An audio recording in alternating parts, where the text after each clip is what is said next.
ambao wamejitokeza kwa ajili ya kuwasupport ni kwa kiasi gani tunaweza kuwauza huko nje. Exposure ambayo anayo mfano Clara na Aisha kwenye mpira wa wanawake, kwa sababu wao wanacheza nje tayari na wanapata nafasi kwenye timu zao wanaonyesha, inawezekana ikawa ni spotlight kubwa kwa wachezaji wengine wako hapa, kwa sababu tunaamini kuna taasisi za kimataifa ambazo zilikuwa zinafuatilia. You never know.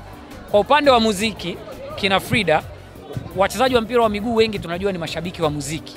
Wanapenda singeli, tumeona wamepigwa singeli, wanapenda hip hop, wanapenda bongo flavor.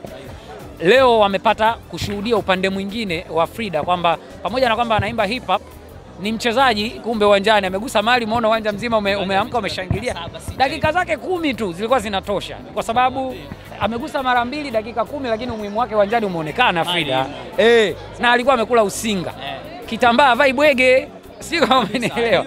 Lakini nafikiri kikubwa ni lengo la kwanza ambalo lilikuwa ni charity, limekamilika, limekuwa zuri.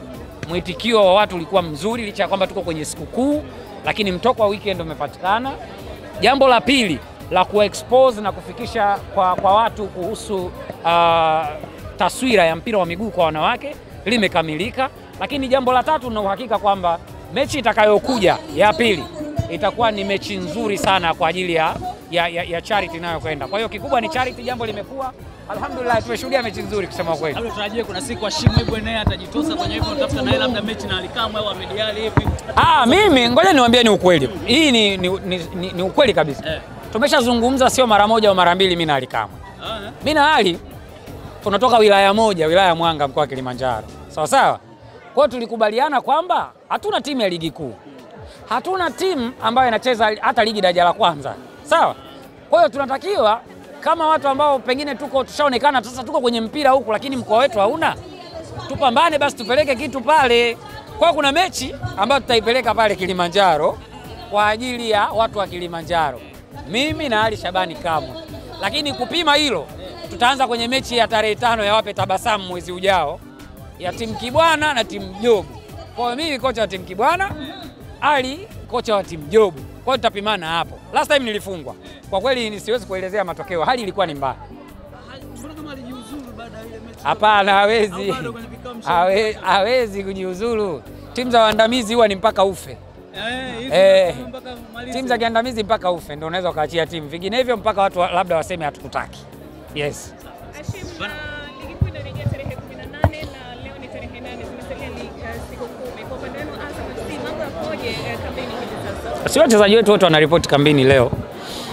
Makadirio mpaka saa 2 kamili kila mchezaji anatakiwa amefika kambini. Kesho rasmi tunaanza mazoezi asubuhi na jioni, kwa sababu tukianza lazima tuanze kidogo juu, alafu tutaendelea taratibu kwenda kwenye mechi yetu. Mechi moja tunacheza nyumbani, mechi inayofuata tutacheza away. Tutajitahidi kwa sababu tunajua lazima tushinde hizi mechi mbili, na tunatarajia tushinde hizi mechi mbili. Kwa hiyo we'll do our best, lakini timu inaingia kambini leo kuripoti. Kesho rasmi tunaanza mazoezi. Fela Sufi amekuwa gumzo sana South Africa kule, amekisha kule watu enjoy vyombo vya habari mbalimbali, wachambuzi mbalimbali Afrika Kusini. Unajivunia kiasi gani? Sio tunajifaharisha na mchezaji kwamba tuna mchezaji kaliba hiyo.